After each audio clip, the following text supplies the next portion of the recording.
do campo da saúde coletiva com uma orientação marxista, né? Então também trago algumas reflexões sobre isso.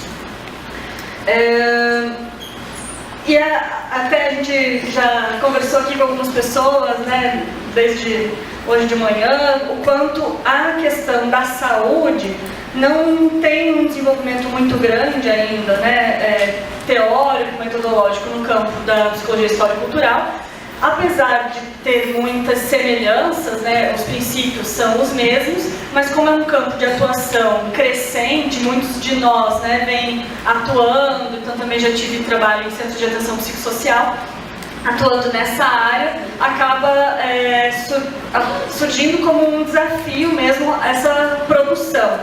Então, acho que é uma oportunidade também para a gente poder conversar um pouco mais sobre essas reflexões. Então, e aí acho que uma coisa também que é importante colocar assim de uma consideração inicial, né, como a primeira mesa, né, já nos colocou a importância e a necessidade da superação radical do modo de produção capitalista, como forma, inclusive, da gente poder pensar essa superação do sofrimento psíquico na forma como a gente vai discutir aqui hoje. Mas a gente vive sob o capitalismo e com uma produção muito grande de sofrimento, e a psicologia, de algum modo, tem que pensar e buscar explicar o sofrimento para poder intervir e pensar em formas de lidar com isso na direção da superação. Então, o desafio aqui também é de poder pensar essas determinações do sofrimento psíquico, tentando superar, criticar as concepções mais correntes, né, que trazem as acepções mais biologicistas, por exemplo, que vão naturalizar o sofrimento como sendo algo inerente e que atribuem mesmo ou processos neuroquímicos cerebrais, processos hereditários, biológicos, ou mesmo as concepções mais multicausais que tomam os processos de saúde e doença como biopsicossociais, mas sem entender que há uma hierarquia, né, entre essas dimensões que fazem com que o nexo, que os nossos processos biológicos e psicológicos sejam determinados socialmente. Então a proposta é pensar um pouco sobre isso. E aí a ideia é de pensar o que é o sofrimento psíquico. Então já começam aqui algumas observações também, já que é um termo que eu tenho usado ainda de forma provisória, não tenho muita certeza sobre a melhor forma de denominar esse fenômeno, mas a gente tem uma certa trajetória, um acúmulo de que termos como doença mental remetem mais a uma perspectiva biológica, ou mesmo transtornos mentais, né, que é um termo mais vigente hoje na psiquiatria, também vai remeter a esse aspecto mais multicausal, né, mais que não vai buscar as raízes, né, a gênese do processo de sofrimento psíquico. Então a gente tem adotado, ainda que de forma provisória, o termo sofrimento psíquico, sabendo que tem que tomar pelo menos 2 cuidados, né, talvez mais, mas pelo menos 2. Um deles que seria o próprio risco de uma dualidade aí, né, entender o psíquico apartado do físico ou do corpo. Então esse é um desafio também, mas que na história da medicina, né, esses fenômenos que dizem respeito aos processos mais psicológicos têm sido categorizados dessa forma. Então, como a gente está se referindo a esses processos, por enquanto, pelo menos, a gente denomina como sofrimento psíquico. E o segundo cuidado seria a respeito do risco também de cair no processo da medicalização da vida, da medicalização social. Então, não tomar o sofrimento como os processos pelos quais passamos ao longo da vida, que nos fazem sofrer necessariamente, mas quaisquer esses processos que não dá nem para chamar de que são comuns, né, mas comuns da vida, não também naturalizando esse comum, né, sendo também produzido histórica e socialmente, mas que dizem respeito então àquilo que é mais intenso. E aí eu empresto de alguns autores da reforma psiquiátrica que não são do campo marxista, mas que eu acho que sistematizaram de uma forma interessante esse conceito do sofrimento psíquico, dizendo que então, o sofrimento, por sua vez, é compreendido como um estado em que esse esforço por unidade e coerência no movimento da vida se encontra diante de obstáculos em que as mediações não são efetivas na preservação de unidade e que levam a pessoa a uma estagnação e a percepção, o sentimento da iminência de decomposição.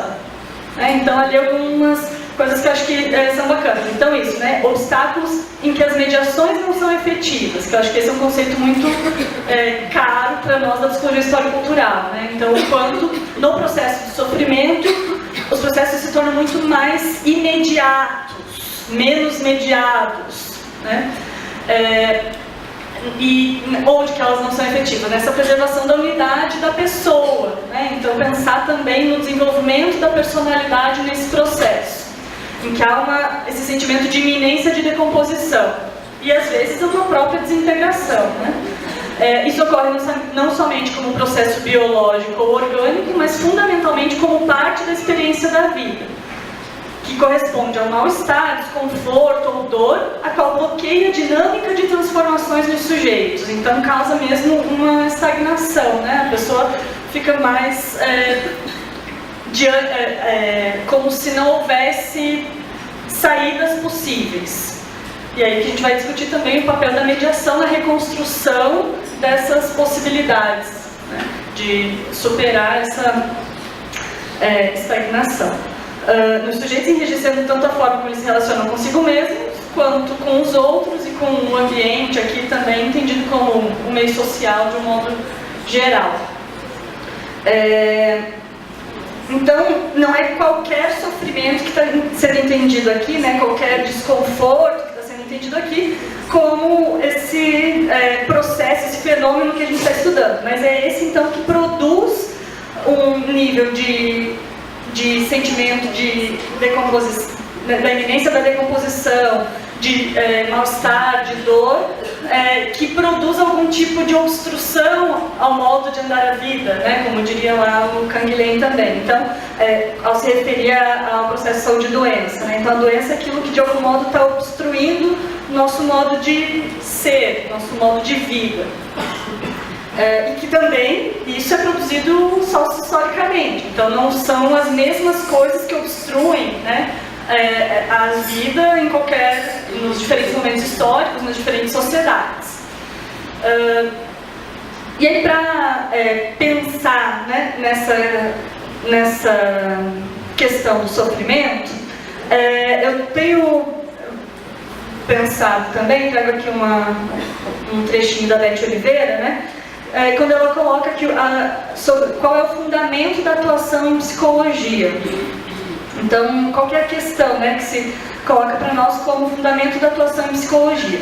Seria então como a singularidade se constrói na universalidade e ao mesmo tempo, do mesmo modo, como a universalidade se concretiza na singularidade. Então, essa relação entre o singular e o universal, tendo a particularidade como mediação. Então, é com base nessa questão que eu vou trazer algumas reflexões sobre o processo do sofrimento psíquico, tentando trazer alguns elementos para pensar essa relação dialética entre o singular, particular e universal. Então, são ainda questões em processo de desenvolvimento, inclusive quem me viu há 3 semanas em Paranaíba já vai notar algumas diferenças, então tem realmente, está bastante em movimento isso, e eu aceito contribuições, críticas, que eu acho que serão muito bem-vindas para a gente conseguir qualificar mesmo as reflexões sobre esse processo, Bom, então,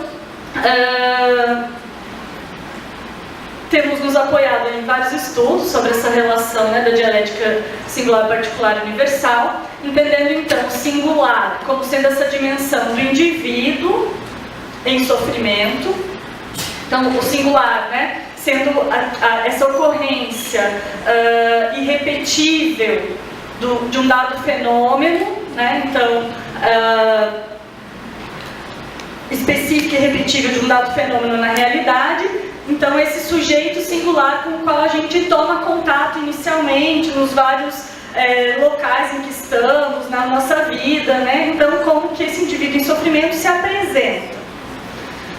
O universal, então, é que a tentativa de buscar essa relação dialética singular, particular e universal é para entender as determinações do sofrimento psíquico. Então, se a gente está dizendo aqui que não está lá, não é uma alteração neuroquímica simplesmente que explica que a depressão tenha aumentado tanto nas últimas décadas, sendo já, como o próprio Sérgio Lessa comentou, né, a segunda principal forma de adoecimento, né, se não é nenhuma mutação genética ou, enfim, que está produzindo isso, a gente precisa entender o que está produzindo.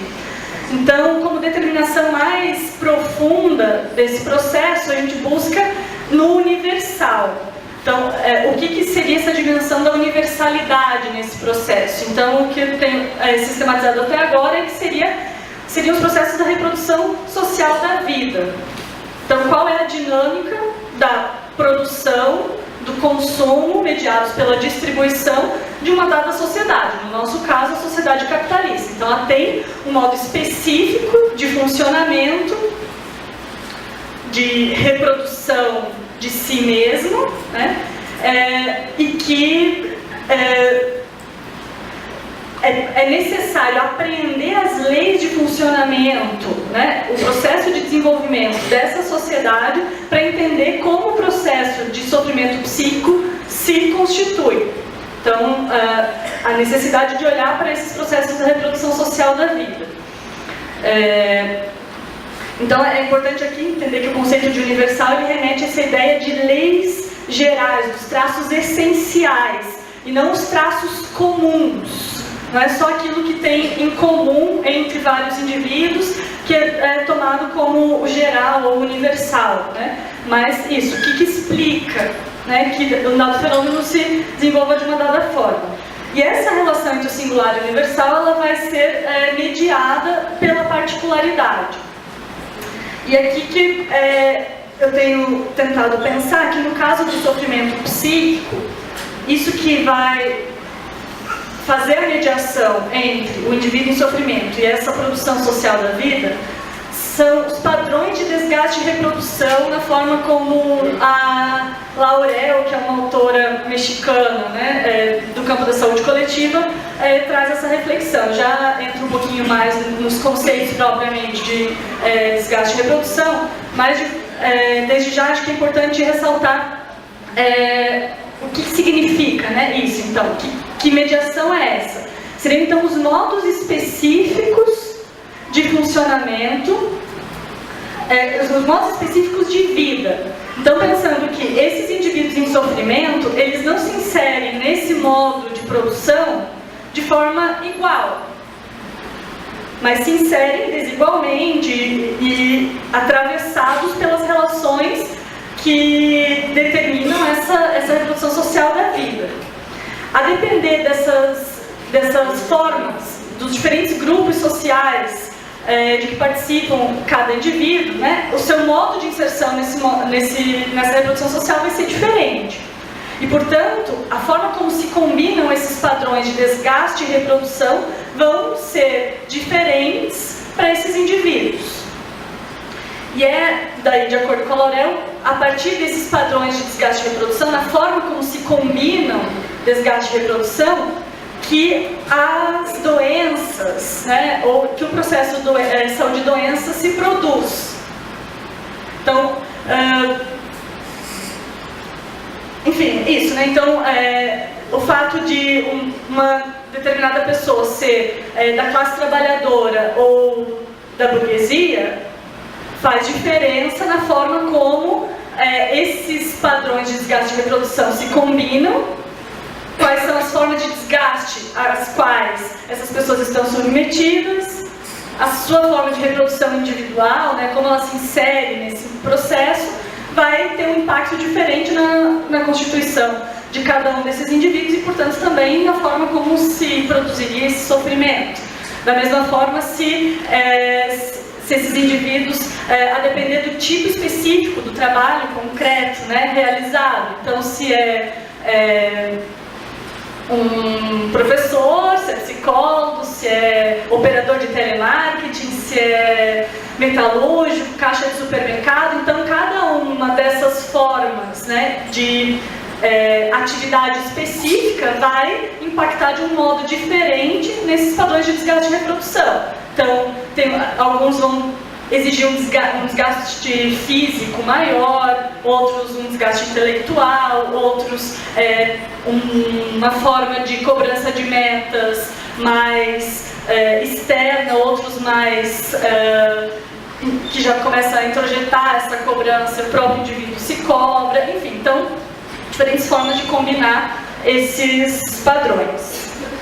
E aí, trouxe também uma passagem do Breio, que é um outro autor também da saúde coletiva, equatoriano, né, que ele vai falar sobre como o processo saúde e doença se constitui como uma expressão particular do processo geral da vida social. Então, para entender o processo saúde e doença, a gente tem que buscar na vida social as suas explicações. Se a gente ficar só olhando para esse campo que se configurou, né, como o campo da saúde, as explicações elas vão ser limitadas. Então, por isso a necessidade de olhar para esse modo da reprodução social da vida. E é esse modo de reproduzir socialmente a vida, então, que vai levar a alguns traços particulares do processo de desgaste e reprodução sobre o nexo biopsíquico, que também é uma expressão usada pela Laurel, né, em cada grupo social. Então, como a forma de combinação entre desgaste e reprodução impacta sobre esses indivíduos, levando a um processo de sofrimento. Aí até acho que é interessante pensar como, por exemplo, a psiquiatria vem fazendo essa reflexão do singular, particular e universal, né? Então, encontra nos indivíduos singulares alguns traços que se repetem. Então, por exemplo, na depressão, identifica que existe tristeza, desânimo, apatia, isolamento, então várias características isoladas, e a partir desses traços comuns, eleva isso a um conceito científico, que seria o de depressão, sem explicar quais são as determinações, o que produz isso. Então, notem que, quando falava lá, né, que o universal não seria então a reunião de traços comuns, mas entender a essência, os traços essenciais, as leis de desenvolvimento, a psiquiatria tem feito não isso, mas reúne esses traços comuns e eleva isso. Isso nos traz algumas dificuldades, porque a gente parte para entender a realidade a partir desses conceitos. Também a pesquisa de doutorado é sobre depressão e transtorno bipolar, que são categorias já existentes, a gente não tem como ignorá-las, né? Já que as pessoas também estão sendo classificadas de acordo com esse modo. E aí tentar entender o que tem de essencial entre esses diferentes indivíduos. Então, mas é limitado. Então, já deixou de ser, inclusive, um projeto da psiquiatria buscar a etiologia, né? Então, se propõe a descrever mesmo. Então, assume a sua incapacidade de trazer as explicações. E quando se arrisca, vão ser explicações que buscam a natureza desses fenômenos numa base biológica. E o Bruno acho que vai falar um pouquinho mais sobre isso depois. Então, desgaste aqui, para deixar só um pouco mais, para compartilhar esse conceito, né, é entendido então como essa perda de capacidade potencial e ou efetiva biológica e psíquica que pode se expressar como patologia. Então, os diversos processos de desgaste. E aí a Laura vai dizer o seguinte, a própria vida produz desgaste, né? Então, viver é também desgastar-se. Porque isso, a gente vai gastando energia, então vai produzindo esse desgaste, vai perdendo capacidade. Mas, ao mesmo tempo, existem os processos de reprodução, que aqui é diferente da reprodução social, né, que estava colocada antes, mas no sentido da reprodução individual mesmo. Então, como há uma necessidade também de reposição e desenvolvimento de capacidades sobre esse nexo biopsíquico, esse ser humano como síntese, como totalidade. E é importante também lembrar que não é que existem processos que são ou de desgaste ou de reprodução, que esses processos se combinam nas diferentes atividades. Inclusive, o mesmo processo pode, ao mesmo tempo, desgastar e reproduzir, né? Então, essas coisas estão articuladas em unidade. Sobre o capitalismo, então, Laurel traz que o trabalho alienado ele vai levar a um uso deformado e deformante das potencialidades corporais e psíquicas. É como se tivesse um agravante no processo de desgaste e obstáculos aos processos de reprodução, de desenvolvimento de capacidades. Então, as capacidades desenvolvidas são aquelas subordinadas a uma dada lógica. Né? Então, se desenvolve também precariamente e de forma deformada. Né? Então, ela traz essa reflexão. E que o desgaste ele é maior que a reposição e o desenvolvimento de capacidades. E aqui acho que faria um adendo, né? Não no sentido só quantitativo, de desgaste ser mais intenso, e que aqui eu acho que para o campo da saúde tem uma importância dizer também que é mais intenso por conta do quanto, pela combinação entre desgaste e reprodução, vai se produzir mais doença, né? Mais sofrimento. Mas ele também é uma questão de lógica, né? É isso que eu dizia. Então, a lógica geral capitalista não é de desenvolver potencialidades humanas, mas de desenvolvê-las na medida em que isso seja necessário nos indivíduos para a reprodução ampliada do capital. E, portanto, né, isso vai trazer impactos importantes, considerando inclusive que a partir do processo da reestruturação produtiva, na fase atual do capitalismo, né, denominada aí de acumulação flexível ou mesmo reestruturação produtiva, algumas características que trazem a questão do sofrimento psíquico mais à tona, se configurando como um processo de adoecimento cada vez mais prevalente, mais comum. Então, enquanto antes assim, da década de 80, por exemplo, as doenças infecto-contagiosas se constituíam como os processos de adoecimento e morte mais importantes, com o desenvolvimento das sociedades industrializadas e de determinadas formas, né, de organizar tanto o processo de trabalho como o processo da vida social de um modo geral. Isso vai trazendo um novo perfil epidemiológico, que é um conceito também bastante usado pelo Breio, né, pelo Jaime Breio, que é isso, como as sociedades elas vão produzir diferentes perfis epidemiológicos, ou seja, a forma pela qual as pessoas adoecem e morrem mais comumente no da reprodução da vida.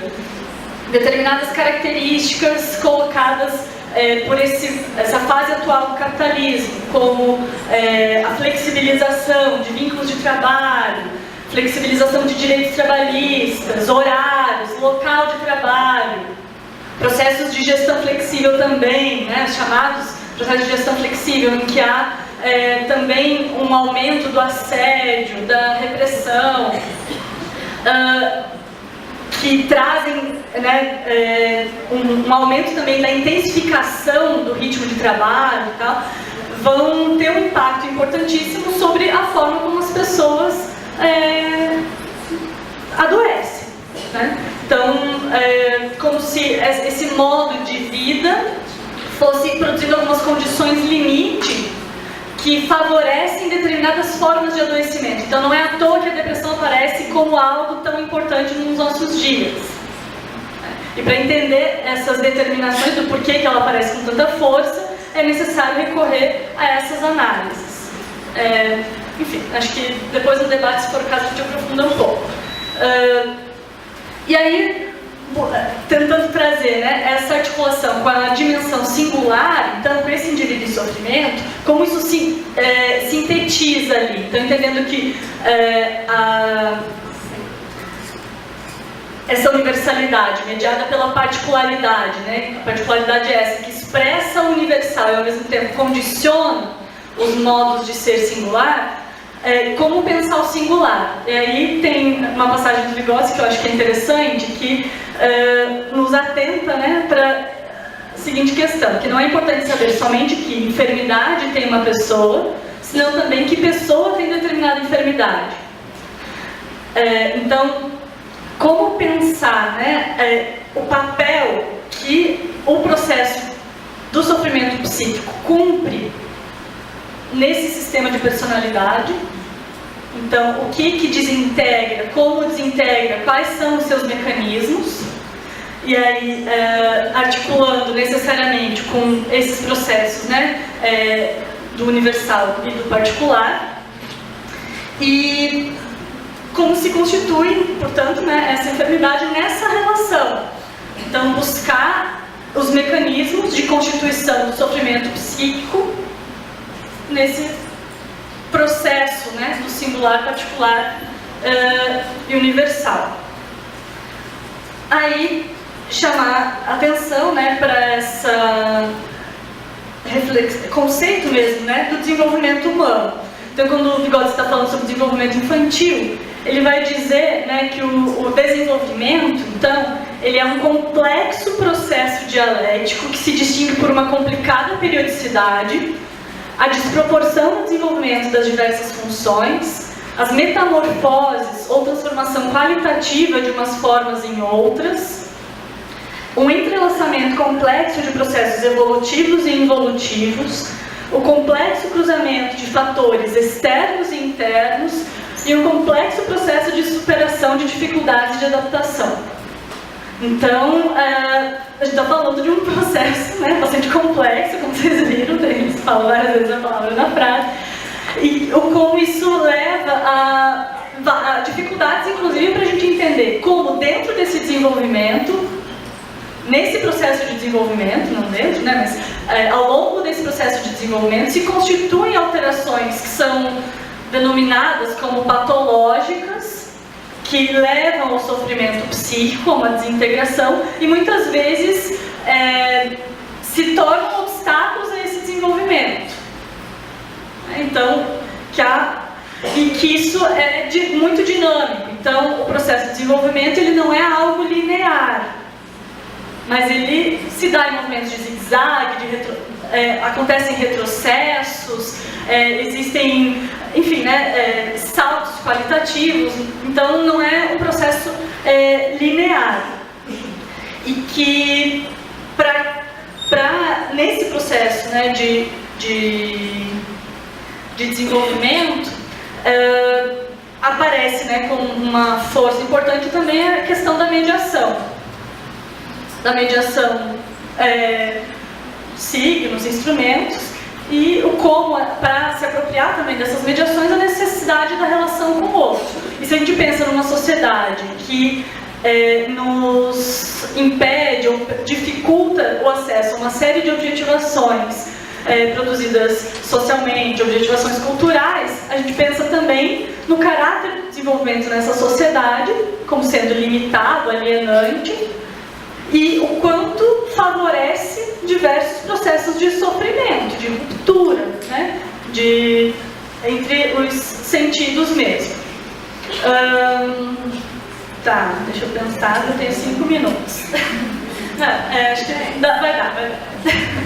Bom, e aí para isso, para pensar nesse processo de desenvolvimento, achei interessante também trazer os princípios gerais do desenvolvimento da personalidade, sistematizados pelo Leontiev e pela Lígia Márcia Martins, quando ele fala, né, então, o que é necessário olhar para essa pessoa, para entender, então, o papel que o sofrimento psíquico vai ter nessa personalidade e no seu desenvolvimento, né? Então, a ideia é poder fazer essas relações. Então, em primeiro lugar, qual a especificidade dos vínculos do indivíduo com o mundo.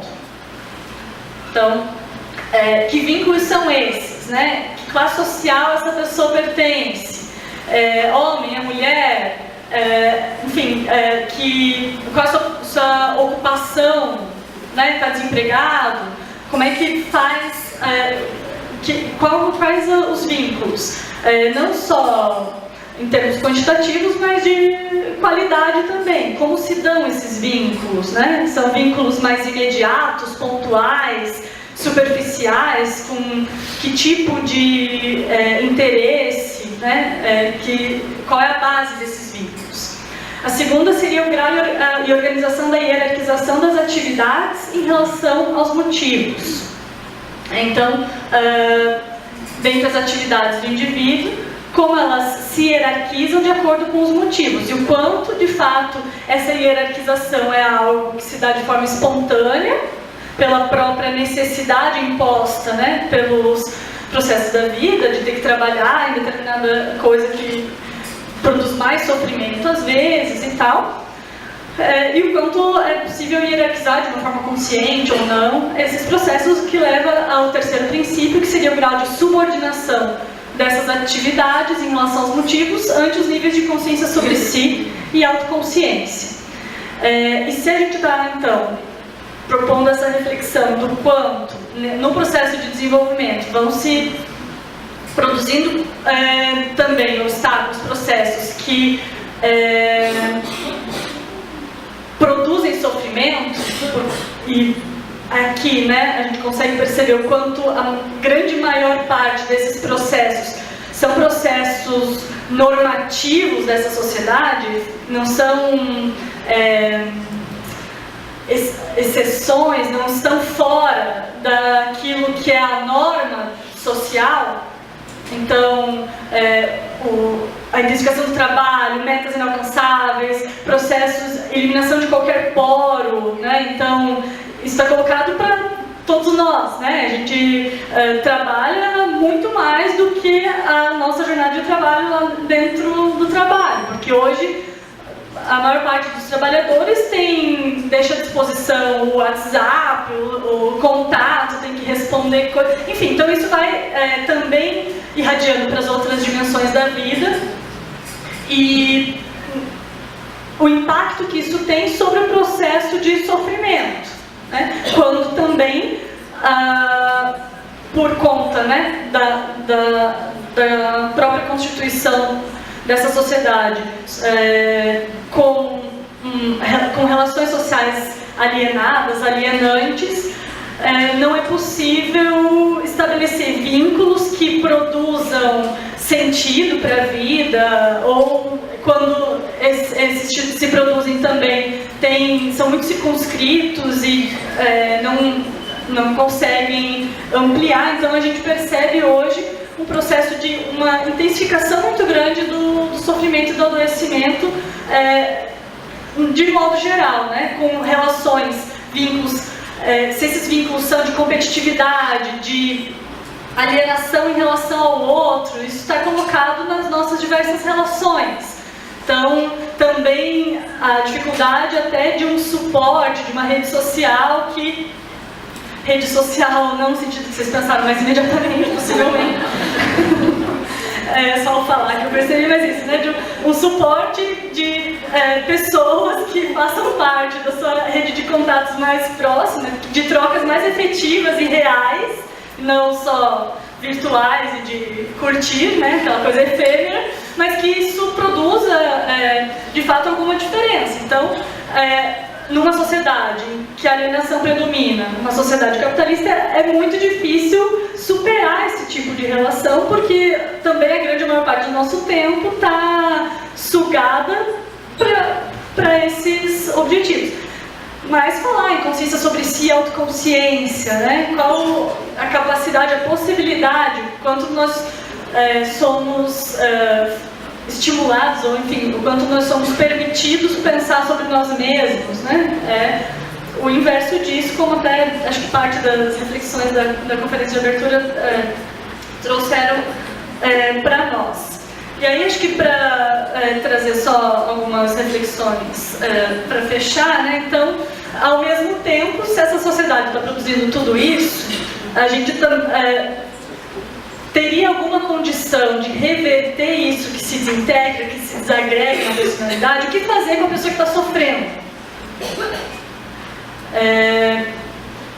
Então, é isso. Embora a gente tenha como projeto a transformação radical dessa sociedade, a gente tenha como projeto, né, a realização de uma revolução que modifique o estado de coisas e que possa permitir que as pessoas se desenvolvam de outra forma, hoje a gente encontra pessoas em intenso sofrimento e que, inclusive, revolucionários.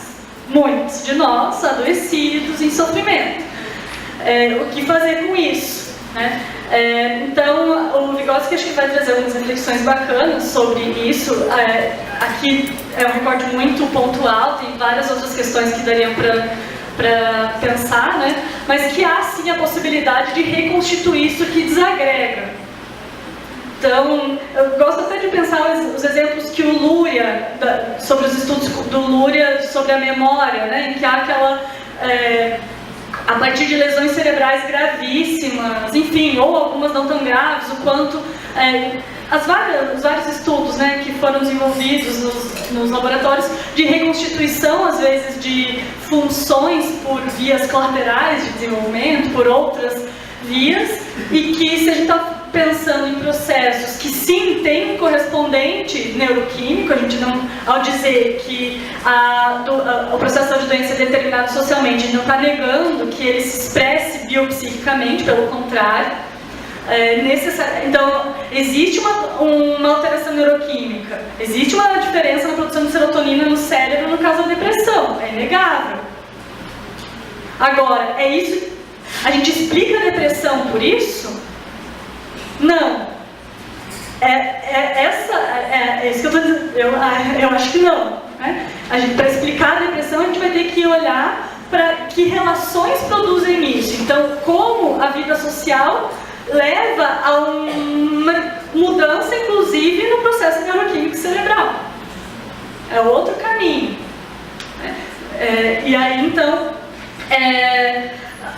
Enfim, uma das questões, né, já que eu destaquei essa questão da mediação lá de início, então, o quanto para o processo de desenvolvimento a mediação é importante, nesse processo de compensação ou de reintegração, também, né, a terminologia ainda não está muito definida, como o papel da mediação também é importante. Então, se forem oferecidas mediações adequadas, possibilidades de objetivações, apropriações, é possível reconstituir alguns processos. Isso não quer dizer que a gente esteja falando em cura do sofrimento psíquico, porque também, enfim, né, dizer que é possível, porque se a gente seria inclusive incoerente, né, se a gente está dizendo que o sofrimento é resultado do processo da vida, a gente não cura a pessoa de algo que aconteceu na sua vida. Agora, isso faz parte dela, do processo, constitui a sua personalidade. Agora, como isso pode passar a cumprir um outro papel dentro do seu processo de vida, que não seja de colocar obstáculos que não lhe permitam mais se desenvolver, enfim, né? Então, que pode cumprir outro papel ou não. Estou acabando mesmo. Enfim, então acho que a ideia era pensar mesmo, em relação a isso aqui eu só tinha recolocado esse esquema, diagrama, enfim, que também ainda está em construção, mas para retomar, né, essa ideia da importância de entender essa dinâmica do papel ativo da personalidade e dos limites colocados também, das dificuldades colocadas, já que mesmo esses processos, né, de produzir novas mediações e tal, também são muito difíceis no vivendo sob o capitalismo.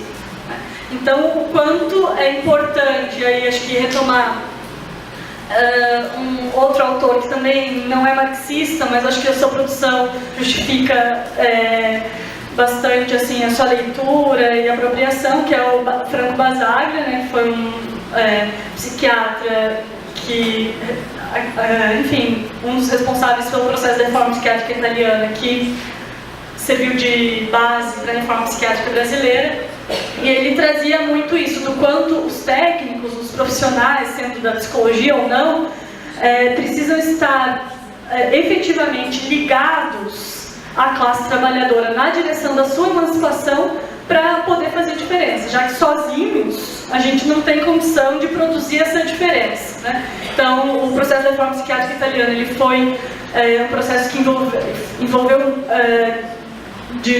muito, né, o movimento operário, o movimento sindical, e acho que é bem importante que a gente não perca isso de perspectiva. Não é a psicologia que vai ser a redentora e nem cada um de nós isolados em seus locais de trabalho que consegue produzir a superação desse sofrimento, mas sim articulados, juntos e ligados a esse projeto da classe trabalhadora. Desculpa mesmo ter passado do tempo.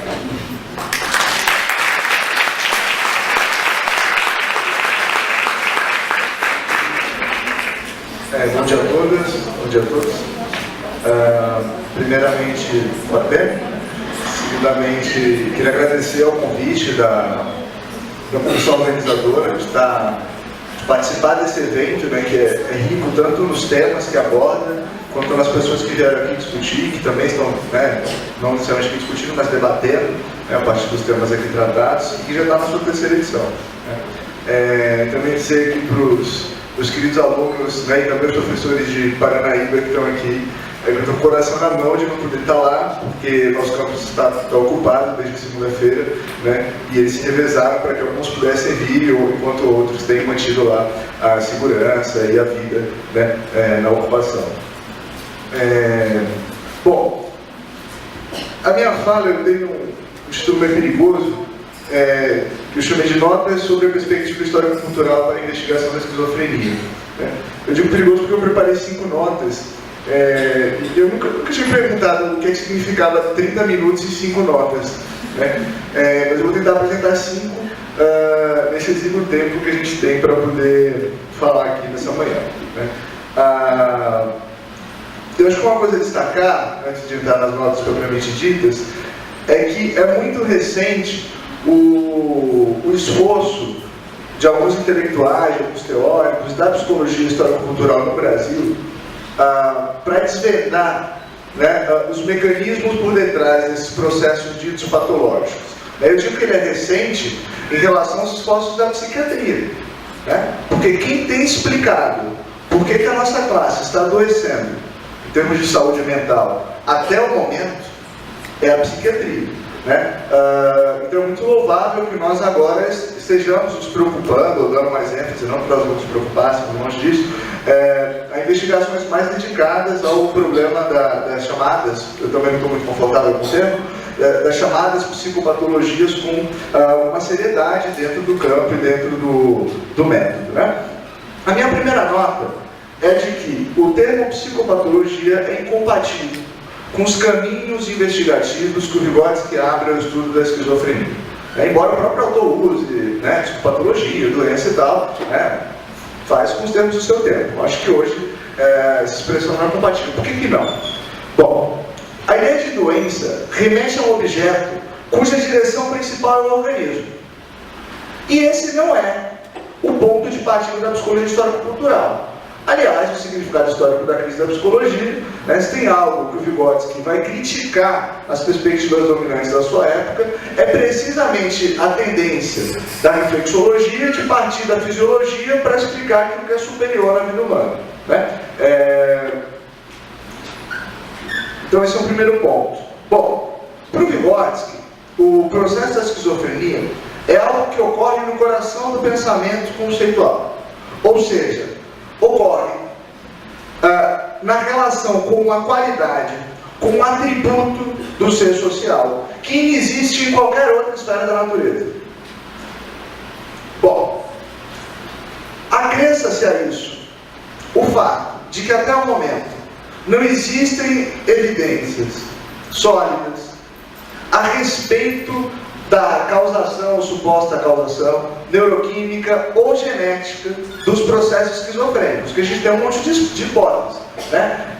Por que eu estou chamando a atenção para isso? No caso das afasias, que é algo que afeta a linguagem, evidentemente, portanto também o pensamento, na maioria delas você encontra, né, um correspondente de causação orgânico com alguma tranquilidade, dado as possibilidades de exame que a gente tem hoje. Né? No caso da esquizofrenia, até hoje a gente não tem encontrado essa determinação biológica, por assim dizer. Pois bem, nesse sentido, para nós é impróprio que as ciências naturais que lidam com outras qualidades, com outros atributos do ser, e que não propriamente com o ser social, tenham algo a dizer sobre esse processo que acomete apenas os seres de linguagem. E toda vez que as ciências naturais são convocadas a explicar a vida social, elas irremediavelmente vão fazer ideologia. Né? O Lukács vai criticar isso naquele textinho dele, Concepção Democrática, textão, porque ele não é muito grande, Concepção Democrática e Concepção Aristocrática do Mundo. Né? Então, basicamente, as explicações que a gente tem disponíveis hoje, ou melhor, que são dominantes, não são as únicas, evidentemente, para as ditas psicopatologias, se ancoram no biologismo, ou no biologicismo, que nada mais é do que ideologia justificadora da desigualdade entre os seres humanos, seja desigualdades de gênero, seja desigualdades de classe, seja desigualdades educacionais, etc. Né? Se a gente pegar na história da psicologia, a história do desenvolvimento dos instrumentos de avaliação da inteligência nasce, né, para naturalizar o fato de que algumas crianças, algumas pessoas não aprendem e outras sim. Né? E tornar isso um dado de hereditariedade, por assim dizer.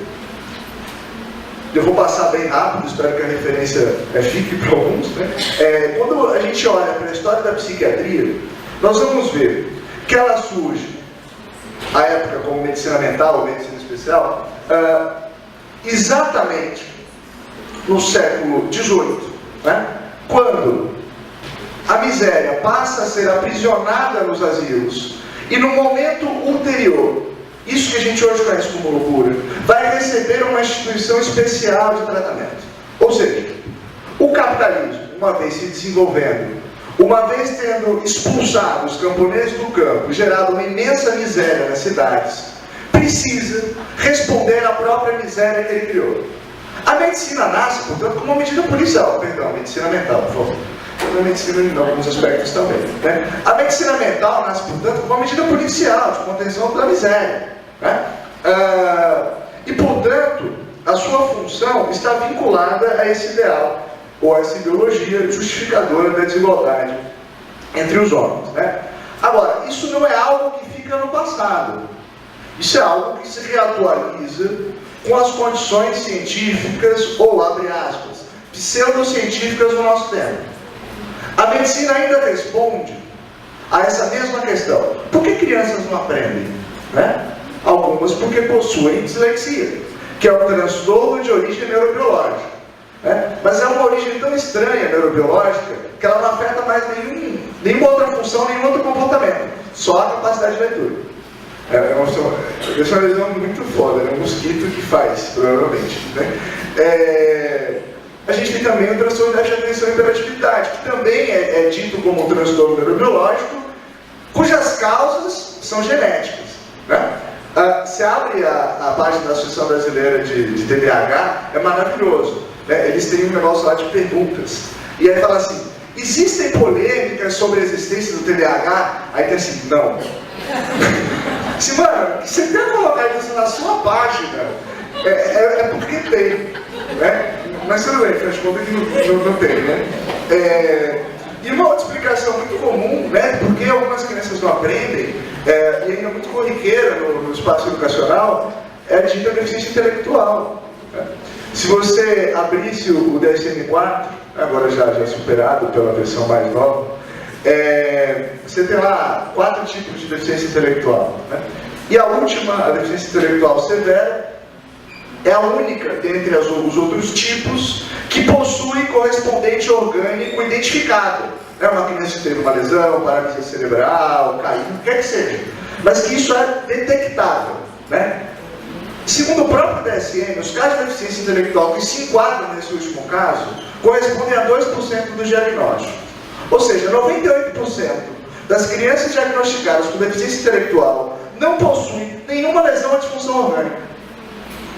É isso que está explicando, pelo menos de forma dominante, né, a desigualdade entre os seres humanos. Se vocês abrirem o DSM-5, a exigência de se encontrar uma lesão orgânica para o diagnóstico da deficiência intelectual grave já caiu. Então não precisa mais nem ter lesão para poder receber esse diagnóstico mais severo da dita, né, doença. Tá. Por que há jovens transgressores e crianças que não respeitam a autoridade? Bom, tem uma explicação. Transtorno da conduta num caso, transtorno opositor desafiador no outro, e etc. Por que adultos que não respeitam as leis e a propriedade privada? Transtorno da personalidade antissocial.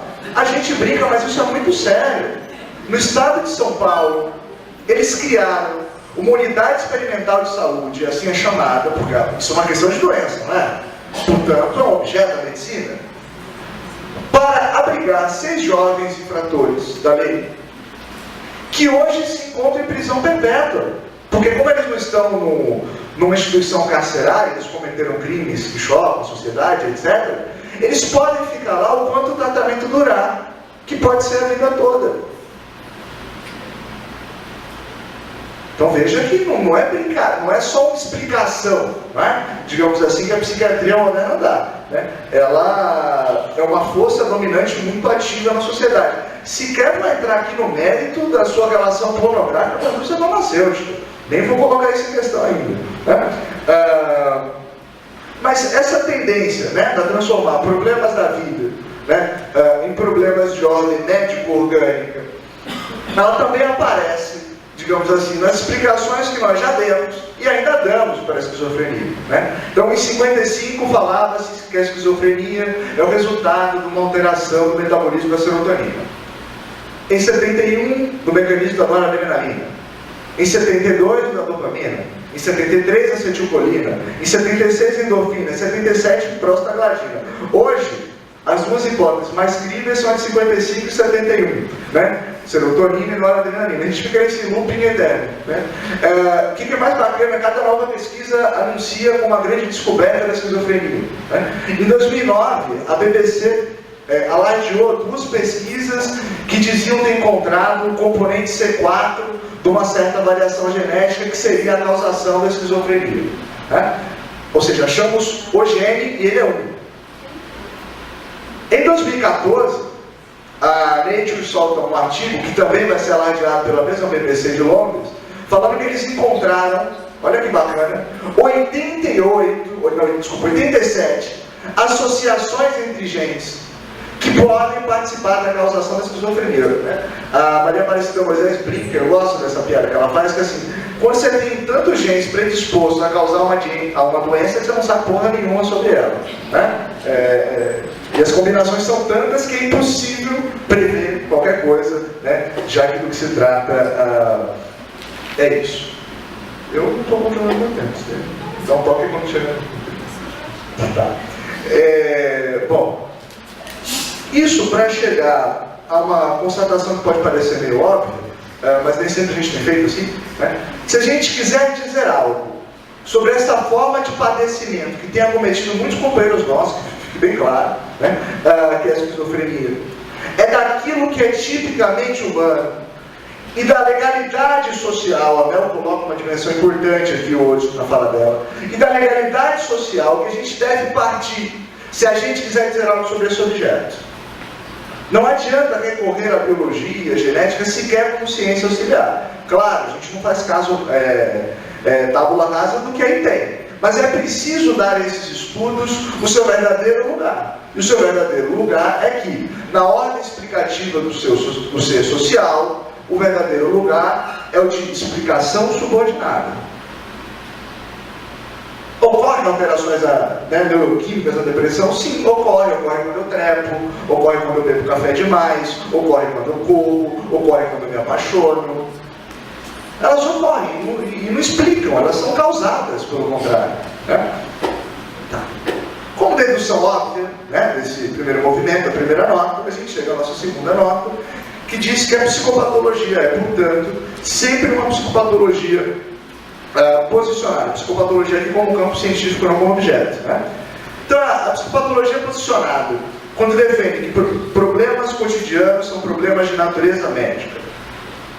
Ela é posicionada quando ela prioriza a nosologia, no caso dos manuais diagnósticos, ou seja, o modelo descritivo, em relação à busca das causas, ou seja, o modelo explicativo do qual Vygotsky tanto falou. Se a gente pegar a depressão, é o que é de melhor, né? Você tem uma depressão, você vai lá no médico, você escreve o que você está sentindo, né? E não vai relacionar isso de modo algum, a menos que ele realmente não esteja tomado por essa concepção de mundo, com as condições e objetivos da tua vida, do passado ao presente. Isso não está em questão. Se trata de um desequilíbrio químico para o qual a gente já tem um medicamento que supostamente te devolve o equilíbrio químico sem remover nenhuma das suas causas, né? Ela é posicionada também quando na busca das causas ela coloca sempre em primeiro plano o nível biológico do ser social. Eu gosto dessa ideia porque quando a gente pensa, por exemplo, na velhice, né? Em uma série de perdas de funções que podem, não necessariamente ocorrem, na velhice. A gente costuma tributar sempre aquela explicação fácil, né, de que na velhice, né, a gente está em decadência de uma série de funções biológicas, etc. Essa explicação mais fácil, que a gente leva para casa, que está divulgada, etc. Eu gosto de uma reflexão feita por um filósofo chamado Lucian Seff, né, naquele Marxismo em Teoria da Personalidade, quando ele vai dizer que as atividades humanas elas podem ser de dois tipos. Eu estou seguro que elas devem ser um pouco mais do que isso, mas que elas podem ser de dois tipos. Uma são atividades reprodutivas. O que seriam isso? São atividades que só ampliam aquelas capacidades que nós já possuímos. Então, por exemplo, se eu toco um instrumento, se eu toco flauta, violão, e eu aprendo uma nova música, essa nova música está ampliando uma capacidade que eu já tenho. Não significa nada de novo, precisamente. Agora, digamos que eu toco violão. Em vez de aprender uma nova música, eu resolvo me matricular num curso para aprender teoria musical, aprender a ler partitura, aprender formas harmônicas, etc. Essa outra atividade, agora que não simplesmente aprender uma música, ela não só amplia as capacidades que já disponham, como ela prepara a possibilidade de novas capacidades de desenvolver. Então, se eu domino um instrumento, mas se além disso eu domino teoria musical e a forma de linguagem da música, seguramente aprender o segundo instrumento vai ser muito mais fácil, né, do que para alguém que comece sem, digamos assim, essa estrutura de base. Pois bem, o Lucian Seff faz essa distinção de atividades do setor 1, meramente reprodutivas ou ampliadoras, e a do setor 2, que prepara novas capacidades. Só quando a gente fala do envelhecimento, a gente nunca se pergunta pelo fato de que numa sociedade capitalista, os velhos são reservados ao lugar das atividades reprodutivas. Se tiverem sorte, porque alguns deles continuam sendo esfolados pelo trabalho. Mas isso nunca entra, né, no mainstream das explicações, por assim dizer, sobre o que acontece quando a gente envelhece, né, no rol das explicações. Né? Então eu gosto dessa discussão do cérebro que eu faço aqui bem rápido, e peço até desculpa por isso. E ela também é posicionada, a psicopatologia, quando ela julga fazer ciência baseada em evidências, né, e não mais faz do que ideologia. A Maria Aparecida Moisés e a Cecília Colares levantaram os últimos estudos de meta-análise. É um tipo de estudo muito feito em medicina. O que é um estudo de meta-análise? Você pega todos os estudos sobre um dado tema, uma dada doença, um dado tratamento, levanta os métodos e avalia a qualidade dos métodos, da população selecionada e a coerência dos métodos com os resultados, né, dali extraídos. E os estudos de meta-análise, feitos pelo mainstream da ciência médica, descarta a maioria dos estudos do TDAH, por exemplo. E ainda assim, né, se pode afirmar, não sem alguma... Na minha terra chama de descaração, né? Não se há alguma descaração que não há polêmicas sobre o dito transtorno da aprendizagem, da atenção e hiperatividade. Tá. Nota 3. Recusar a biologia como chave explicativa do fenômeno da esquizofrenia ou qualquer outro fenômeno de psicopatológico não significa aderir às teses Foucaultianas e pós-Foucaultianas, para as quais a esquizofrenia é uma mera forma distinta de expressão da subjetividade. Não, não é. Ela é muito mais do que isso. Por que eu estou dizendo isso? Né? Vocês já devem ter... E, portanto, se ela é só uma outra forma de subjetividade, ela não demanda explicação científica. A gente não tem que explicar por que as pessoas, de repente, têm um modo de funcionar que é delirante na maior parte do tempo, ou vive crises onde isso é comum. Você não precisa mais explicar. Né? Tem aquela frase famosa do Foucault, os estudantes do primeiro ano adoram, do segundo também, e se eles se tornarem pós-modernos, eles vão morrer adorando essa frase. Né? Quando o Foucault diz assim, a psicologia jamais dirá a verdade sobre a loucura, porque a loucura é que detém a verdade sobre a psicologia. Bom, a frase do Foucault ela não é de toda desprovida de sentido, né? Mas ela não explica muita coisa. De qual verdade o Foucault está falando?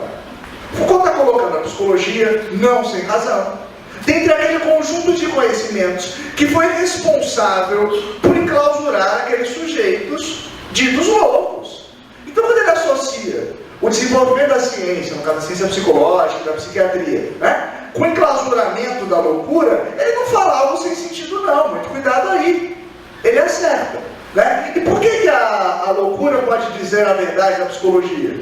Porque a loucura revela a verdade de dominação da psicologia. Porque para Foucault, como para o Nietzsche, né, o Lester fazia referência mais cedo, saber é poder. Né? E se saber é poder,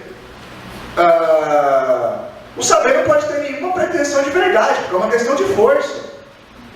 Não é uma questão de conhecer o real. Né? Mas que poder? Né? Foucault, por que a loucura foi encarcerada? Foucault diz, é o poder da razão contra o desatino, contra a desrazão, contra a loucura. Tá, mas de onde vem esse poder? E daí você termina a história da loucura sem uma resposta. Porque o poder é algo intrínseco aos sujeitos, segundo a concepção burguesa que Foucault herda de Nietzsche. E por isso não faz nenhuma distinção entre a razão sob o domínio da burguesia, que sim significa a repressão do domínio, e a razão sob o domínio do proletariado, ou sob o domínio da emancipação, né? Já que, se a gente pensar propriamente dito, o proletariado, né, não está controlando os processos de produção do conhecimento. Né? Pois bem, portanto, da psicologia histórico-cultural, ela nem pode, né, partir de um movimento que reproduza a lógica empobrecedora da nosografia psiquiátrica, mas nem tampouco aquele anticientificismo embalado pelas perspectivas Foucaultianas e pós-Foucaultianas, muito embora na saúde mental no Brasil. O que não quer dizer que eles não tenham feito muito, né, por uma outra forma de tratamento desses sujeitos, não excludente, né, não violenta e etc. Ninguém tira deles isso. Né? Agora a gente não precisa caminhar epistemologicamente com esses companheiros. Tá? Bom, tem uma definição importante do Vygotsky, que eu acho que a gente poder pensar da esquizofrenia, que é a ideia de sistema psicológico. Né? Vygotsky vai dizer que aquilo que se transforma e que a gente deve identificar, né, ao descrever, ao tentar entender o desenvolvimento, no processo de desenvolvimento, não são tanto as funções tomadas isoladamente, mas as relações, os nexos entre as funções psicológicas. Né? O Vygotsky fala assim, a chave para entender o desenvolvimento, né, é pegar essa alteração das relações funcionais. Como assim? Por exemplo, a gente pega uma criança muito pequena, né, se ela se bate no móvel, se ela toma um beliscão, ou se alguém grita com ela, a reação, não sempre, mas em geral é chorar, não é isso? A criança chora. Na medida que a criança vai se apropriando da linguagem, e com a linguagem vai se aprimorando no controle da própria conduta e no controle da conduta do outro, daí a mãe ou o pai bate na criança, a criança faz o quê? Não doeu. Né? Ou seja, esse nexo entre a sensorialidade, ou seja, sentir a dor, e a resposta motora imediata, consequente, o choro, na medida em que a criança se apropria da linguagem, vai se quebrando. Né? Ou seja, a relação entre sensorialidade e motricidade no curso do desenvolvimento se transforma. Vamos pensar o adulto. não sei aqui quem assiste o canal off, eu não assisto no TV a cabo, né? Mas eu já vi nas casas de algumas pessoas, né? Que mostra as pessoas escalando aqueles paredões de pedra, é maravilhoso. Ou, os caras passam um dia subindo aquele trem, com os dedos esfolados, com os músculos extenuados. Tanto mais eles se aproximam do topo, mais rarefeito está o ar. Está doendo, não está? Ele se vê diante de uma alternativa disso, para ser consequente com a relação sensorial, ou continuam subindo?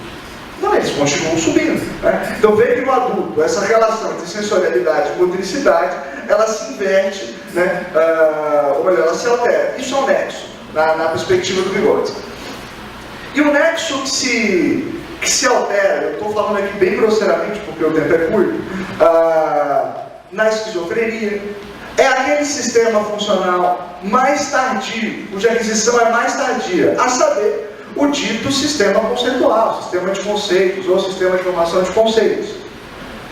Não só o sistema em si, mas a relação desses sistemas com as demais funções psicológicas é o que se altera na esquizofrenia e que responde pelo surgimento do conjunto de sintomas, né? Então a perda da função conceitual, por exemplo, vai significar, em alguns casos, pelo menos no momento da crise, na perda da própria consciência de si, né?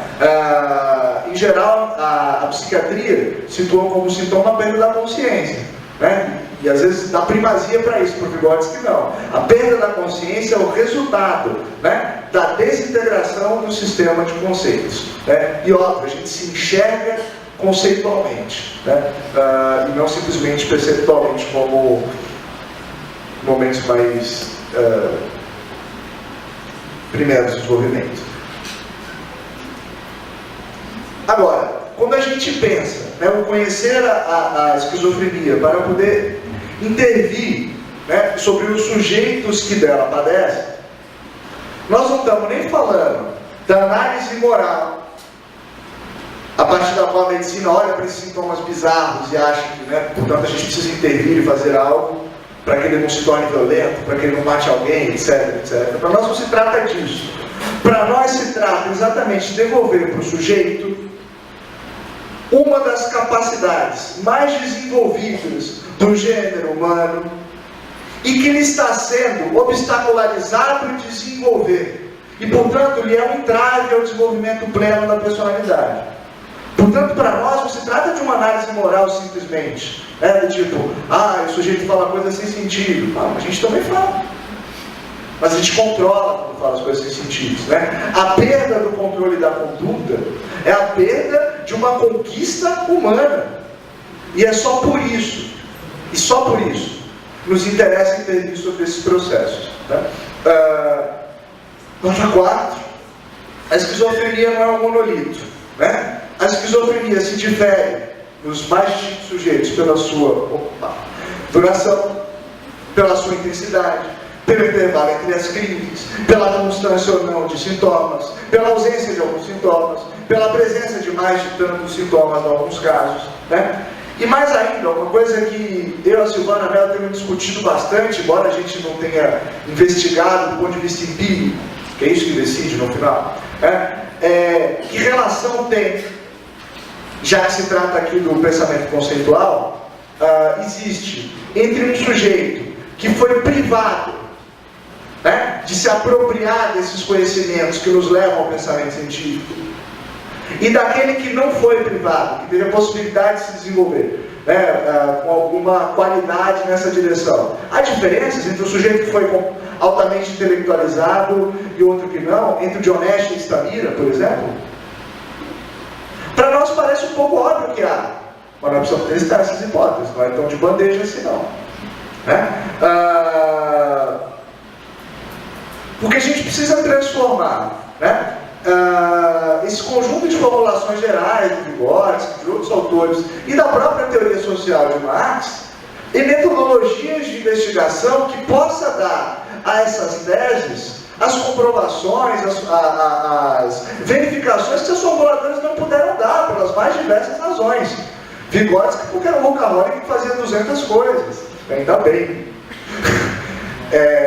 E outros também que por outras razões também não puderam fazer, né? Na nota 5, o problema da esquizofrenia deve ser encarado do ponto de vista da totalidade.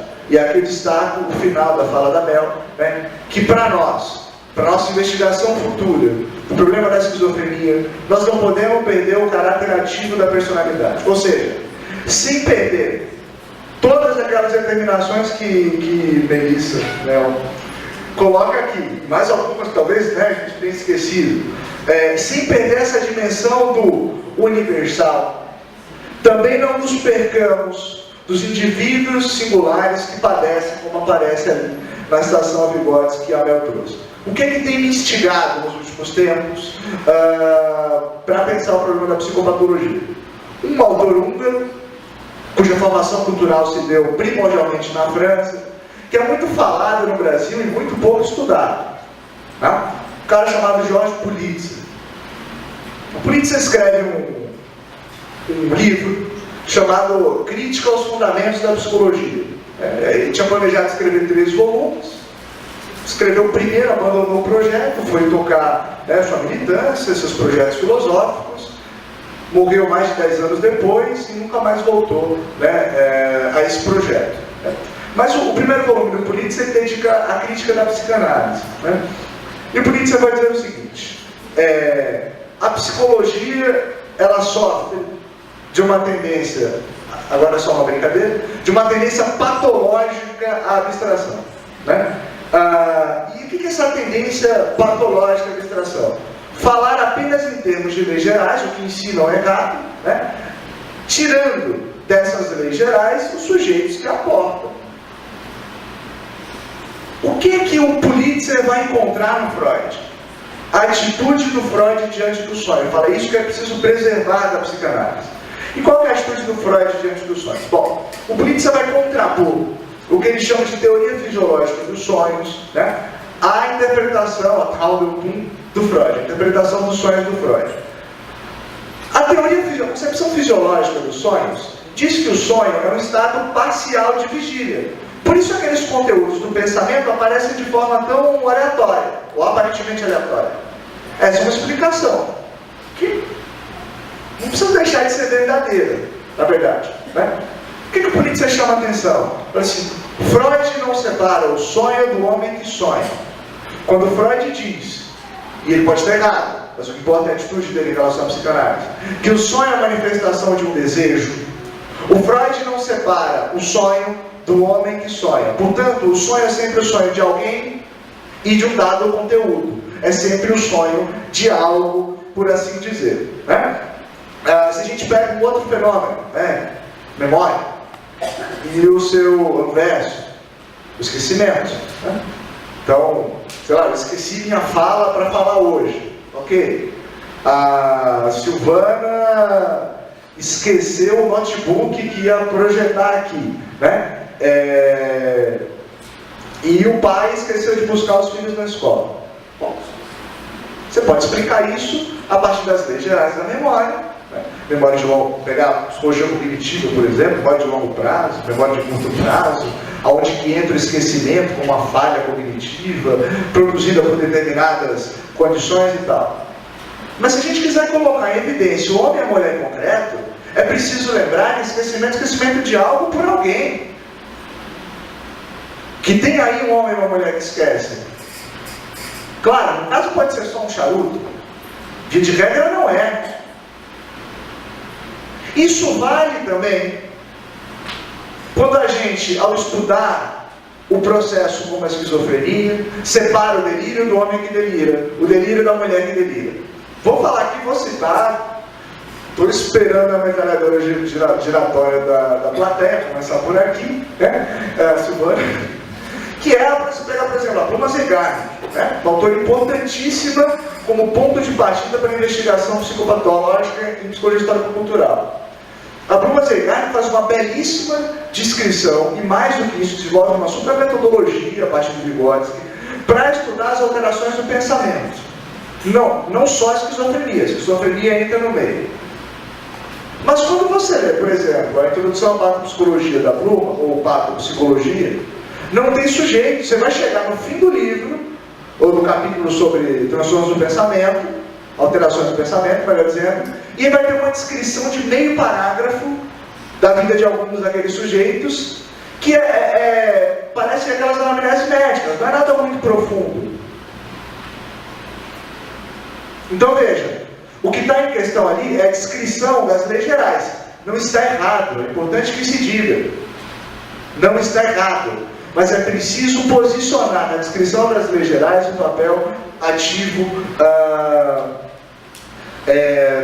da personalidade. O Vygotsky diz o seguinte: não devemos considerar o ser humano doente apenas como paciente. Devemos prestar atenção ao papel ativo da personalidade que subjaz esse processo desintegrador. Deve-se conceber que, além das marcas de destruição da personalidade, que estão sob influência de um processo patológico prolongado, que destrói as mais complexas e superiores relações semânticas e sistêmicas da consciência. Encontraremos marcas contrárias de que esta personalidade irá, de alguma maneira, resistir, modificar e reorganizar a si mesma, e que o quadro clínico da esquizofrenia jamais pode ser entendido simplesmente como algo que emana diretamente das evidentes consequências destrutivas do processo em si, mas deve ser vista como uma reação complexa da personalidade a um processo tão destrutivo para si. Por que eu estou chamando isso? Isso que o Vygotsky fala aqui, a respeito da esquizofrenia, é um texto pequeno dele que chama Psicologia da Esquizofrenia. Isso que o Vygotsky fala aqui, bom, minha avaliação pode estar equivocada, a meu ver, é o que faz o Luria na clínica neurológica. A meu ver, é o que faz o Oliver Sacks, contando aqueles belíssimos casos clínicos, sem, claramente, as preocupações e profundidade teórica daqueles teóricos da psicologia histórico-cultural, muito embora o Sacks e o Luria mantivessem uma relação profícua de trabalho.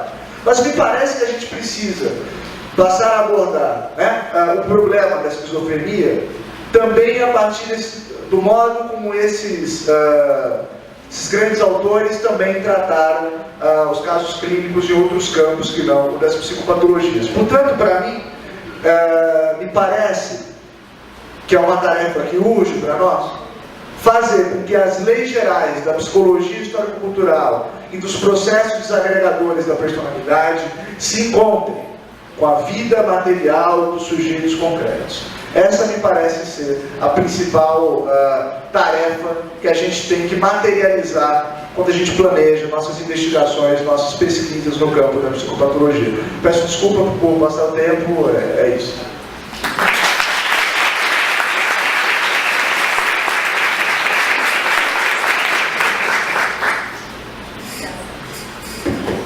Obrigada, professora Melissa, obrigada, professor Bruno.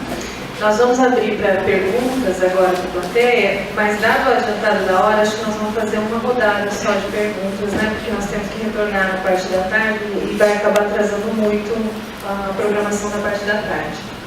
Então fiquem à vontade.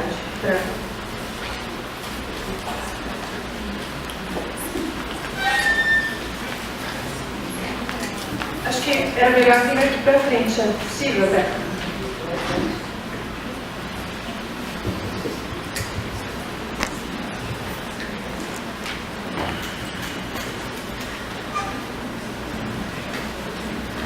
Então, Mel, eu sou Terezinha. Então, Mel, como você sabe, eu sou psicóloga meio fajuta, né? Sou mais para assistente social do que para psicóloga, assim, psicóloga. E um pouco até porque estou orientadora, né? A minha ídola, e foi como me acompanha há muitos séculos, e foi para a minha banca de doutorado, então é mais um diálogo mesmo com o trabalho que você está empreendendo. Gostei muito daquela, né, do particular, do sofrimento psíquico e tal. Um pouco eu fiquei em dúvida se o particular está aqui embaixo ou se não seria lá e aqui estaria o singular, ok? Então, naquele triângulo. Okay? Então, isso é uma questão, são questões mesmo pensando conjuntamente em teu trabalho. Outra coisa.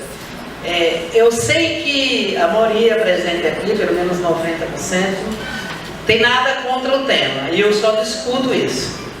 Mas assim, as discussões ligadas à opressão, parece que a maioria dos trabalhos que se referenciam no método deixa de lado como se fora isso algo só que os pós-modernos devem discutir. A gente está perdendo essa batalha, né? Eu acho que é preciso retomá-la, não da perspectiva desvinculada. Por que eu estou dizendo isso, né? Porque quando você fala do particular, que você fala padrões de desgaste e reprodução, eu acho que você tinha, o Bruno um pouco tangencia isso na fala dele, não, mas enfim, expressa uma preocupação. Acho que você tem que não é focar nisso, mas levar em consideração, né, essas determinações, esses padrões, que eles são padrões gendrados, padrões raciais, padrões de classe. Isso não é qualquer coisa, porque senão a classe, quando está se falando aqui, vai ficar numa abstração mais absoluta, né? Nós já avançamos para além disso, e é nossa obrigação, enquanto utilizamos o método, pegar essas particularidades, porque não é só ser mulher ou ser homem, é ser mulher, ser homem numa sociedade sexista, é ser negro ou ser branco numa sociedade racial, é ser trabalhador assalariado, pequeno burguês ou operário, ok? Então acho que eu gostaria muito que você pudesse estar um pouco tangenciando essa discussão. E Bruno conhece o trabalho dele, muito difícil fazer reparo a qualquer das coisas que Bruno diz, né? Assim, escreve, diz não, escreve, né? Tem algo que ficou assim, talvez tenha sido de tom, né? Você fala assim, né? Na hora de estudar a esquizofrenia, a gente não deve nem considerar a biologia. Depois você faz um reparo lá adiante, batendo corretamente no Foucault, na ideia, né? Então, pode ter sido só infelicidade de expressão. Mas uma preocupação muito grande que eu tenho é da gente fazer, e está longe de você fazer isso, é só essa falinha mesmo, de a gente bater tanto na biologia e virar o contrário disso, não pós-moderno, por favor, você sabe não é isso que eu estou falando. Porque veja, Marx o tempo inteiro, e no CAT está claro de que dos limites, né, dos avanços que o capitalismo traz em cima, são corpos biológicos em cima dos quais está lá em bigode, você constrói significados sociais. Então, eu sei que você faz isso com maestria, né? Não levar, assim, ser como um momento, não um momento determinante, mas talvez esse pequeno pedaço da tua fala que eu não gravei para reproduzir, né? A gente não se perder, né, para se diferenciar do inimigo e acabar jogando o bebê com a água do banho junto.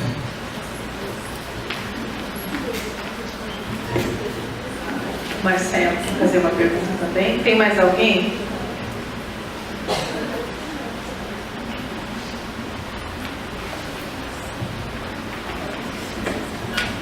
Bom, no caminho da superação da psicologia abstrata, né, o Pulitzer, neste livro, né, na Crítica aos Fundamentos, usa o conceito de drama. E que inclusive o Vygotsky menciona no manuscrito de 29, como uma forma de promover o encontro desse estudo das leis do desenvolvimento com a expressão concreta da vida, né? Bom, a gente está aqui, método e metodologia em pesquisa. Muitos serão pesquisadores. A pergunta é: como?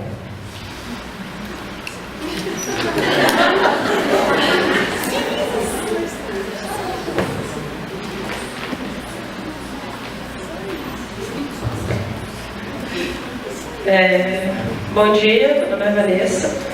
Estou nervosa para fazer pergunta, mas eu não vou explicar muito por conta do nervosismo do tempo, mas especificamente para a Mel, que está fazendo doutorado, tentando entender enfim, no seu tema, mas tentando fazer a contribuição entre a psicologia histórico-cultural e a saúde coletiva, e dado a dificuldade que a gente tem na psicologia histórico-cultural de se apropriar do campo da saúde e dos nossos profissionais da área da saúde de intervir de acordo com a teoria, com os nossos embasamentos, a gente vê muitas vezes na prática profissionais que não conseguem utilizar os conceitos da psicologia histórico-cultural na prática. Então, se a saúde coletiva teria contribuições para a gente, enquanto psicologia e profissionais que se utilizam dessa abordagem.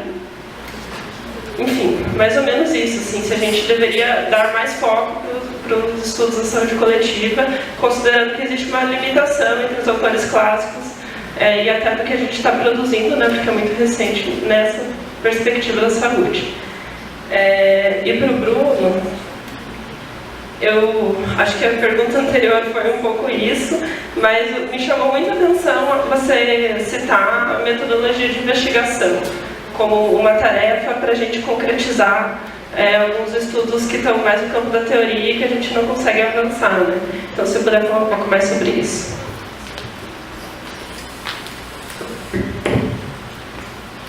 Mais alguém? Eu acho que a gente pode passar os professores, né, responder.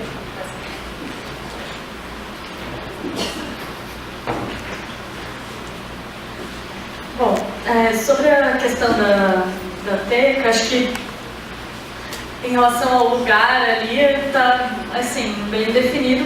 A princípio, eu até não queria muito colocar como triângulo, foi meio que uma limitação técnica, mas era mais para colocar o particular no meio, assim como mediação, né? Era meio essa ideia. Espacialmente eu não soube muito organizar, mas acho que foi interessante a reflexão.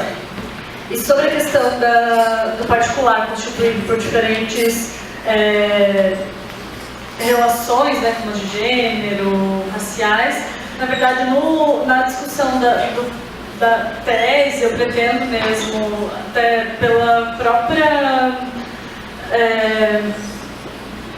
relação, né, com as pessoas que foram participantes da pesquisa, então tem algumas diferenças que são bem importantes, essas questões devem entrar.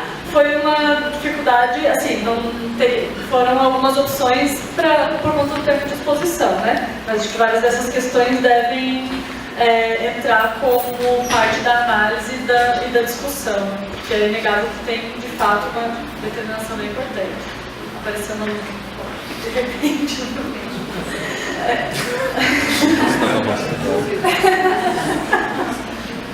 Tá. Pronto.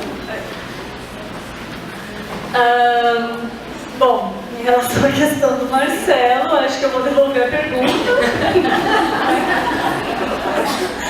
Enfim, é isso. Como eu acho que talvez isso, o ato de devolver a pergunta seja uma resposta do caminho mesmo, porque quando eu comecei a falar, eu estava muito feliz de estar aqui, dessa possibilidade de estar junto num evento com tanta gente, dessas trocas. Acho que é muito difícil na nossa solidão, né, dentro de cada lugar. Então, que assim, alguns de nós têm colegas que também estão pensando junto, mas a gente acaba tendo dificuldade mesmo de poder pensar junto algumas dessas coisas e tal, e acho que o único caminho é que isso seja pensado coletivamente, né? Então, claro, acho que a gente pode até ter tarefas, né, específicas, cada um de nós, né, aprofundar questões e tal, mas acho que esse caminho tem que ser coletivo mesmo, assim, né? É difícil isoladamente a gente encontrar respostas que levem, né, essa superação. Eu acho que todos estamos empenhados nisso, mas sozinhos temos limites muito grandes. Então acho que é por isso que essas contribuições e interlocuções hoje são tão válidas e importantes. E sobre a questão da Vanessa, acho que é legal situar assim, a questão de coletiva ela também é um campo bastante plural, enfim, ela não é marxista, mas tem autores que tem uma orientação marxista e que eu acho que sim tem uma contribuição muito importante. Dentro dessa aposta e dessa convicção, inclusive, eu diria que eu tenho buscado trazer essas reflexões, já que ambos têm pressupostos que têm como embasamento o método materialismo histórico dialético e que se aproximam muito, tem muitas coisas que dialogam sem referência uma a outra, mas que acho que trazem isso. Enfim, um exemplo, que eu acho que aí até me falta ainda um tanto de apropriação, e que não necessariamente é uma apropriação, enfim, sem críticas, sem questões, mas o próprio Breio, ele tem uma discussão bastante extensa, que ele chama de matriz de processos críticos, em que ele discute a questão dessa dimensão singular, particular, universal, pensando no processo de atuação mesmo, junto aos processos de saúde e doença, das populações, inclusive eles têm várias experiências nesse sentido, organizadas, sistematizadas, e que eu acho que a gente tem que se apropriar também, porque eu penso muito também na atuação em serviços de saúde, que é o que eu tenho um pouco mais de contato, e que eu vejo que é possível mesmo aproveitar e fazer esses dois campos se encontrarem. Então eu acho sim que tem um acúmulo que é subaproveitado na saúde coletiva por nós da psicologia. E acho que a primeira coisa é conhecer, estudar e ver como ir incorporando e o que dá para trazer e o que não dá. Assim. Acho que é isso. Você já respondeu metade, eu vou ficar com outra metade. Acho que do que a Teca colocou, da problema de ênfase, acho que é exatamente esse o reparo mesmo. Acho que a biologia como chave explicativa é um problema. A ordem social é uma instância subordinada que não deixa de operar com sua própria legalidade, mas uma legalidade subordinada. Acho bom esse destaque porque dá para reparar a informação.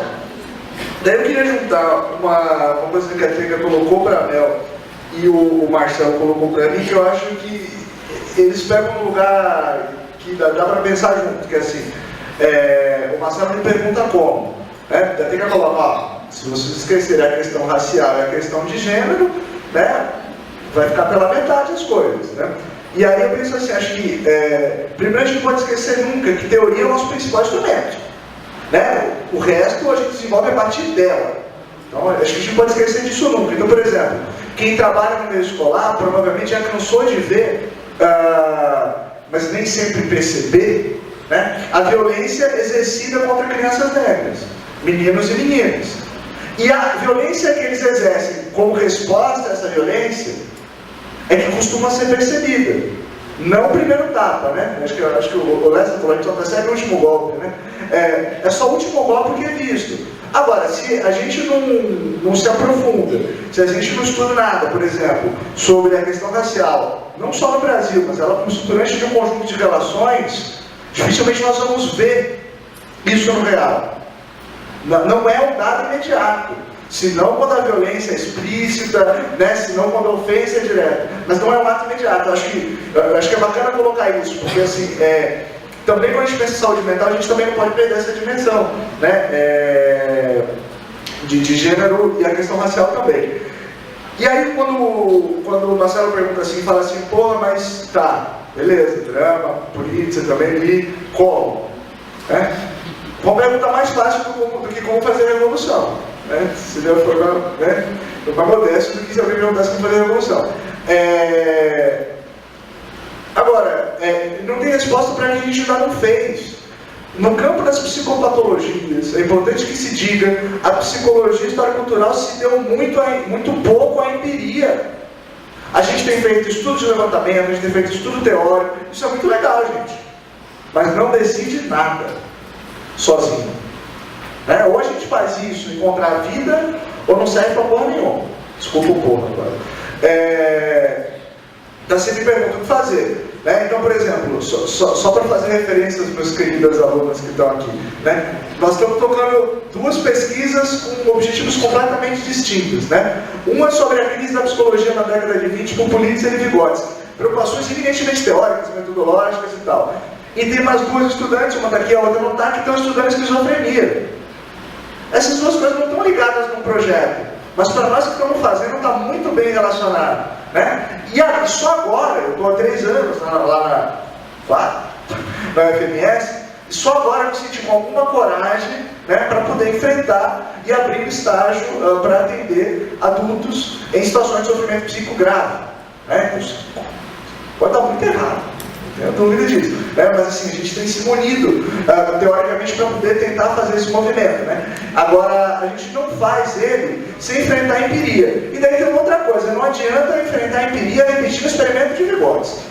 Porque daí o que se colocou aqui da questão de gênero, da questão racial, da questão de que as leis gerais precisam se encontrar com as particularidades da vida de um sujeito, só reproduzindo o experimento de Vygotsky, o experimento de Zeigarnik, não vai levar a gente a lugar nenhum, vai levar a gente a conhecimento novo sobre os problemas que não são pequenos, que nós, como classe trabalhadora, temos enfrentado.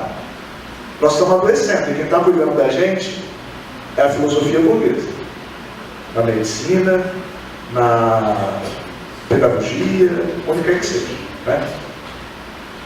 Eu corri pra caramba, é isso, não me estendo mais.